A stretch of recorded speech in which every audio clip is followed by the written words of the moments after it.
ang ating ulong proyektong Tourism Promotion Office. Ang layunin ng pagpupulong nito ay pag-usapan ng mga plano, kagamitan, budget, at mga hakbang na kailangan upang makasipataran ng ating proyekto.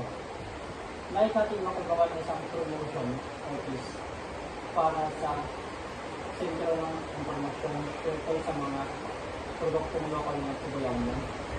Bago tayo magsimula, tinatawag ko ang ating Vice Chairperson upang pangunahan ang ating dalangin. Salamat sa gusto. At at pinuot kung wala na mo.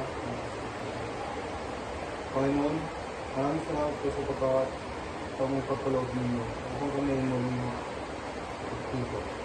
Gawin niyo po kami sa aming pagpupulong kung mga pagplano ng maayos at magawa ng mga desisyong makakabuti sa aming proyekto.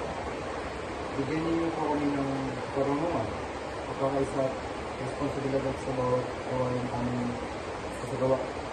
Naway maging matagumpay ang proyekto ito at makatulong sa pagkakilala ng kagandahan ng Tubulangan. Ito po ang aming dalangin.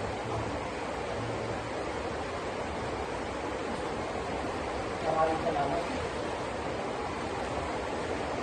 Ngayon naman ay willing dito sa ating kanina na paggawa ng attendance.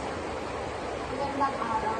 Meron po ang mga dumalang Chairperson, Present. Vice Chairperson, Present. Ingat Yaman, Present, at ako ng Kalibin. Narito ang lahat ng opisyalis, kaya pwede na natin simulan ang pagpupulong. Maraming salamat. Bilang unang paksa, pag-usapan natin ang mismong layunin ng ating proyekto. Gusto natin magkaroon ng Tourism Promotion Office na magiging sentro ng informasyon para sa mga turistang bibisita sa Cebu. Dito nila makikita mga tourist attractions, mga lokal na pagkain, mga produktong maaaring bilhin at iba pang informasyon tungkol sa ating bayan. So, anong ang magsabi niyo tungkol dito? Sumayon ako sa linya ng proyekto. Sa tingin ko, laki ang tulong ng Tourism Promotion Office. Hindi lamang sa mga turista, kundi pati na rin sa mga lokal na negosyante. Mas mabigyan sila ng pagkataong maipakilala ang kanilang mga produkto at serbisyo.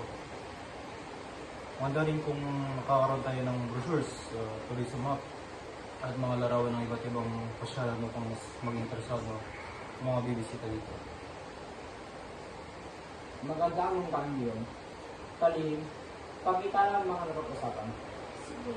Inatala ko ito kabilang sa mga serbisyong ibibigay ng Tourism Promotion Office, ang pagbibigay ng impormasyon tungkol sa mga pasyalan, kultura, lokal na pagkain, mga produktong gawa ng mga residents at pamamahagi ng brochure at tourist maps.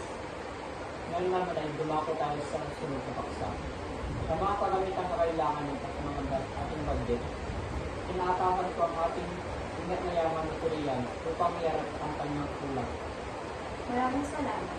Batay sa aking hinihan ng plano, kakailangan din natin ng mga gamit na tulad ng mesa, upuan, dalawang computer, printer, internet o wifi connection, office signage, isang air conditioner, dalawang quick pad, permit at registration. Ang kabuoang budget ay nakabatay sa ating ginawa ng cost estimate. Mahalaga na kapag nagaan natin ang kodong ito upang maging kompleto ang mga kagamitan bago magsimula ang operasyon ng opisina. Maraming salamat. Sa tingin ninyo, ano ang pinakagandang paraan upang nalito ng pundo ng ating proyekto? Para sa akin, maaari tayong humingi ng suporta mula sa lokal na pamahalaan. Maaari tayong makipag-ugnayan sa mga lokal na negosyo at establishment. Nais tumulong sa pagpawalad ng turismo sa Cebu. At pwede rin tayo magsagawa ng fundraising activities at maghanap ng mga sponsor para magbuwasan ng mga negosyo sa proyekto. Itatala ko na rin lahat ng mga magkakasuang paraan ng pagkuha ng pondo upang maisama sa panukalan. So, bago tayo magtapos, pag-usapan natin ang mga paghahati ng mga responsibilidad Ako ang manguna sa pangkalahatang pagpapatupad ng proyekto at siguraduhin kong maayos ang koordinasyon ng bawat miyembro natin. Kaya ako naman ang bahala makipag-ugnayan sa mga barangay, mga may-ari ng tourist destination at iba pang sektor na makakulong sa proyekto. At ako naman ang gagawa ng mga lihan, minutes of the meeting at iba pang dokumento kailangan sa buong proyekto. At ako naman ang mga masiwa sa budget, mga resibo at lahat ng gastusin upang matiyak na maayos at tama ang paggamit ng proyekto. So kung wala na kung iba pang nais idagdag, maraming salamat sa ating lahat. Salamat. Maraming salamat.